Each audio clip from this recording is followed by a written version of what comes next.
अस्सलामुअलैकुम। दर्जा 7 का 8वां सबक छिद्दू लेकर आया हूँ इमाम सर। इस कहानी को बहुत बड़े माहिर तालीम एजुकेशनिस्ट शिक्षाविद डॉक्टर जाकिर हुसैन ने लिखा है। और इसे पढ़कर देखते हैं। एक छोटा सा लड़का था, इसका नाम था छिद्दू। नाम था छिद्दू। इस लड़के की यह आदत थी कि जब किसी को कोई काम करते देखता तो झट से कहता, मैं भी यही करूँगा, मैं भी, बस दिन भर यही मैं भी करता रहता। कभी खिड़की में से देखता कि कोई सड़क पर घोड़ा पर सवार जा रहा है तो कहता, मैं भी सवारी करूँगा। बाग में खेलने जाता तो झाड़ी में से कोई चिड़िया देखता। तो अब दूसरा पेज देखते हैं। फुर से उड़ती तो यह कहता, मैं भी उड़ूंगा। इसके घर से कुछ दूर एक तालाब था। इसके किनारे खेलने जाता करता और नन्ही नन्ही मछलियों को पानी में तैरते देखता तो कहता, मैं भी तैरूंगा। एक दिन ऐसा हुआ कि इसके माँ बाप कहीं बाहर गए। बहन किसी काम से खेत पर गई थी। यह घर में बिल्कुल अकेला था। एक घोड़ा सफ़ेद जैसे बुर्राक इसके सामने आ खड़ा हुआ। बुर्राक कहते हैं रसूल सल्लल्लाहु अलैहि वसल्लम जिस घोड़े से मिराज पर गए थे उसे बुर्राक कहते हैं। तो सामने आ खड़ा हुआ। घोड़े पर एक सुनहरा खूबसूरत जीन कसा हुआ था। जीन कहते हैं जिस पर बैठकर घोड़े पर जाते हैं। घोड़ा कुछ देर तो गर्दन झुकाए खड़ा रहा, फिर अपने दोनों अगले पांव मोड़कर घुटनों के बल झुक गया और छिद्दू से कहा कि आओ बैठ जाओ।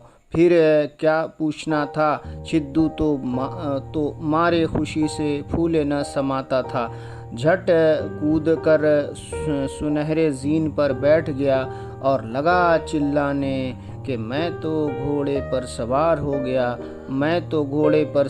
हो गया।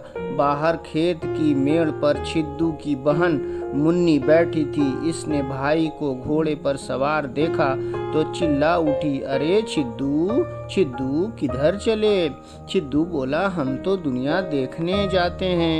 यह कहकर इसने घोड़े के एक चाबुक रसीद किया और घोड़े ऐसा उड़ा जैसे हवा होती है। पहले तो एक बड़ा सा मैदान पड़ा, उस पर घोड़ा सरपट दौड़ता हुआ निकल गया। फिर एक बहुत ऊंचे पहाड़ पर चढ़ा और दूसरी तरफ से उतरकर एक घने जंगल में पहुंचा। जंगल खत्म हुआ तो हरे हरे खेत आए। हर तरफ खेती लहलहा रही थी और लाल नीले फूल खिले हुए थे। खेतों से निकले तो फिर एक जंगल आया। इसके पेड़ सब बहुत छोटे छोटे थे और ऐसे घने कि इसमें से गुजरना मुश्किल था, मगर इस घोड़े के सामने सब कुछ आसान था। इसे भी तय कर लिया। फिर एक रेत की दीवार आई। घोड़ा इस पर भी चढ़ा, मगर पांव धस धस जाते थे, इसलिए तेजी जरा कम हो गई। रेत की दीवार खूब चौड़ी थी और ऊपर पहुंचे तो देखा कि नीचे समंदर लहरें मार रहा है। जहां तक नजर जाती है पानी ही पानी था, सब नीला ही नीला। घोड़े ने कहा, अब मुझे से नहीं चला जाता, मैं आगे नहीं जा सकता, बस अब उतरो।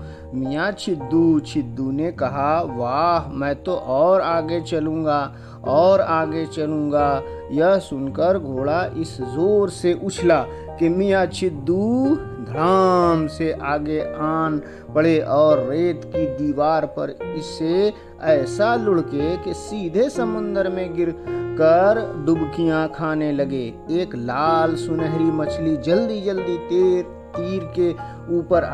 के ऊपर आई और उसकी टांगों के बीच में आकर खड़ी हो गई। छिद्दू को जरा सहारा मिला तो इन्होंने अपना बदन ऊपर को उठाया और कहा, आहा, मैं तो फिर सवारी करूँगा। मछली बोली, नहीं मियाँ, सवारी नहीं करोगे, तैरोगे। हा हा हा, तैरूंगा, यह तो और भी अच्छा है। अब इस मछली के सहारे छिद्दू मियाँ ने समुंदर में तैरना शुरू किया। चारों तरफ से नन्ही नन्ही चमकती हुई मछलियां आकर जमा होने लगीं। छिद्दू को तैरता देखकर इन्होंने हंसना नाचना शुरू किया।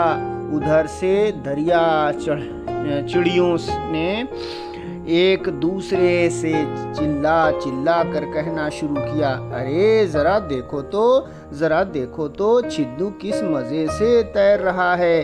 तैरते तैरते जब दूर निकल गए तो एक जहाज मिला। जहाज पर छिद्दू का बाप था। हाँ, चारों तरफ छिद्दू को देखता और हर एक से पूछता था, भाई तुम्हें तो दिखाई दिया हमारा छिद्दू। छिद्दू ने जो बाप की आवाज सुनी तो चुपके से मछली से कहा, अरे गोता लगाओ, जल्दी से गोता लगाओ, नहीं तो वह देख लेंगे। मछली ने ऐसा गहरा गोता लिया कि समंदर की तह को पहुंची। वहाँ तरह तरह की सीपियाँ थीं, रंग बिरंग के घोंगे थे और ऐसा दरख्त कि छिद्दू ने कभी देखा भी न था। छिद्दू ने जो आंखें फाड़ फाड़ कर देखना शुरू किया तो आंखों में पानी भर गया और नीचे के बस अब ऊपर चलो और मेरा दम घुटता है। मछली ऊपर निकली और छिद्दू ने पानी से सर निकाला ही था कि एक बड़ा सा परिंदा ऊपर से आया, कुछ काला कुछ सफ़ेद, और इसने छिद्दू को चोंच में उठा लिया और अपने पर खूब फैलाकर इसे हवा में उछाला और अपने पीठ पर बैठा लिया। छिद्दू चिल्लाया, अब तो मेरे पर हो गए, मैं तो उड़ूंगा। यह परिंदा ऊंचा उड़ता ही चला गया, रुकने का नाम ही नहीं लेता था। उधर सूरज बराबर नीचा होता जाता था और आखिर में बिल्कुल गायब ही हो गया। छिद्दू के करीब से एक औरत गुजरी जो बड़े बड़े निहायत ढीले बिल्कुल काले कपड़े पहने हुए थी। यह रात थी और ऊपर से ज़मीन को जा रही थी, लेकिन परिंदा और छिद्दू थे कि ऊपर ही चले जाते थे और उड़ते उड़ते चांद और तारों की बस्ती में पहुंच गए। नन्हे नन्हे चमकते हुए तारों ने कहा, मियाँ छिद्दू सलाम, कहाँ से आते हो? अब तो बहुत देर हो गई है, तुम्हारे तो सोने का वक्त है। मगर छिद्दू ने कहा, मेरे सोने का, मैं तो उड़ूंगा, ऊपर चले ही जाऊंगा। ऊपर मैं तो आसमान के अंदर जाऊंगा और देखूंगा कि यह सूरज दूसरी तरफ से कैसा निकलता है। सितारे खूब खिलखिला कर हंसे ऐसे कि यह छलमल कर रहे हों। और परिंदे ने कहा कि तुम तो आसमान में जाना चाहते हो, वहाँ तो मैं भी नहीं जा सकता। तुम्हें ऐसे ही जाना हो तो बादलों के साथ जाओ, मैं अब आगे नहीं जाता। अच्छा, तो मैं तो बादलों के साथ जाऊंगा, चलो मुझे बादलों के पास ले चलो। बस चलो छिद्दू, जल्दी चलो। परिंदे ने अपना रुख मोड़ा। सीधे हाथ के तरफ से कुछ बादल आ रहे थे, उनके तरफ चला।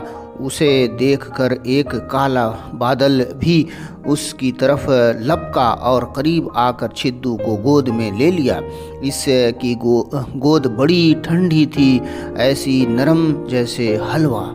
बादल छिद्दू को लेकर चला तो छिद्दू को ऐसा लगा कि जैसे इसके गालों पर 2 बूंद गिरी, वह बड़ी बड़ी गरम बूंदें। छिद्दू कुछ उदास हो गया और कहने लगा, यह तो ऐसे मालूम होते हैं जैसे मेरी माँ के आंसू हों। बादल ने बताया, हाँ बेटा, तेरी माँ के आंसू हैं।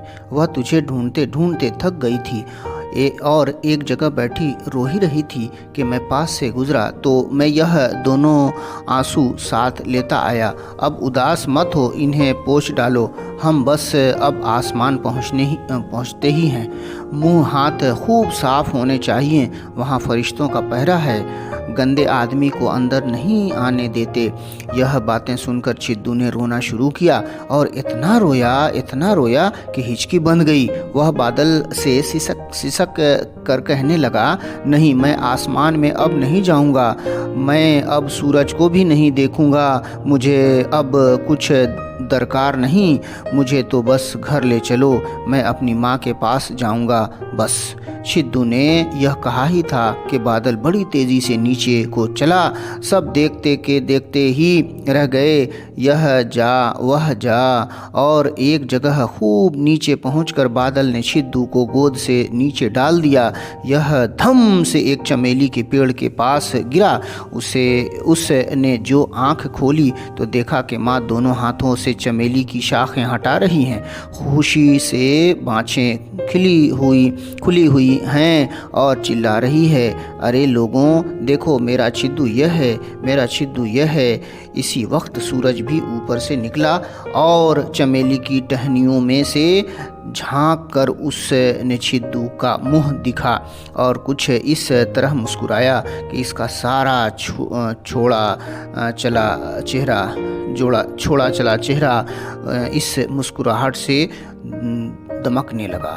यह डॉक्टर जाकिर हुसैन ने इस नॉवेल। आओ बच्चों, इस सबक में दिए गए कुछ मुश्किल अल्फाज के मानी समझते हैं। झाड़ी कांटों भरे छोटे छोटे दरख्त को कहते हैं। बुर्राक हज़रत मोहम्मद सल्लल्लाहु अलैहि वसल्लम जिस सफ़ेद घोड़े पर मिराज का सफ़र किया था उसे बुर्राक कहते हैं। जीन घोड़े की पीठ पर कसा जाने वाला मजबूत मोटा कपड़ा को हम जीन कहते हैं। चाबुक कहते हैं कोड़ा को जो घोड़े को चलाने में काम आता है। दरकार यानी ज़रूरत, हाजत को कहते हैं। रसीद वैसे कागज़ को कहते हैं जो पैसे देने के बदले दिए जाते हैं। सरपट दौड़ने का मतलब होता है बहुत तेज़ दौड़ना। लहलहाना यानी झूमना हवा से हिलने को कहते हैं। अजीब, अनोखा, निराला को कहते हैं। लहरें यानी मौजें जो समुद्र में होती हैं। गोता डुबकी लगाना यानी पानी में डूबना। सीप यानी सदफ या दरिया में तुम देखोगे एक सख्त किस्म का खोल, अंदर में जो मोती निकलता है उसे हम सीप कहते हैं। घोंघा दरिया या समुद्र में पाए जाने वाला एक कीड़ा है जो उसका खोल सख्त होता है। मंदिर में भी बजाया जाने वाला जो शंख होता है इसी से निकलता है। झिलमिल यानी टिमटिमाना, कम जगमगाहट को कहते हैं। रुख, तरफ, सिमत या जानिब को कहते हैं। हिचकी बांधना एक मुहावरा है, यानी ज़्यादा ज़ोर से यानी सांस रुकने लगती है, रोने को कहते हैं। सिसक कर रोना यानी आवाज़ दबाकर रोने को कहते हैं। चमेली यानी एक ऐसा खूबसूरत फूल है जो फ़ारसी में हम यास्मीन कहते हैं। साखें यानी साख की जमा है, यानी टहनियों को कहते हैं। दमकना यानी चमकना, टिमटिमाना को कहते हैं। अब बच्चों अब कुछ लफ्ज़ों का जुमलों में इस्तेमाल सीखते हैं। एक जुमला दिए जा रहे हैं, बाकी एक जुमला आपको बनाना है। पहला लफ्ज़ है तालाब। चिद्दू के घर से कुछ दूर एक तालाब था। दूसरा लफ्ज़ है खूबसूरत। घोड़े पर एक सुनहरा खूबसूरत जीन कसा हुआ था। तीसरा है सवार। घोड़े पर एक सवार जा रहा था। चौथा लफ्ज़ है रुख। मेरे टेबल का रुख मगरिब की तरफ है। अगला लफ्ज़ है परिंदा। परिंदा घोंसला में जा रहा है। दरकार, मुझे अब कुछ दरकार नहीं। पहरा, महल में सख्त पहरा था। कुछ मुहावरे मुकम्मल कर दिए गए हैं, इनका जुमलों में तुम इस्तेमाल करो। सरपट दौड़ना, बाँछें खिलना, आंखें मारना, मौजें बंद होना, खुशी से फूले न समाना, सिसकियाँ बंधना। और बच्चों शुक्रिया बहुत बहुत। अगले क्लास में हम फिर मिलेंगे।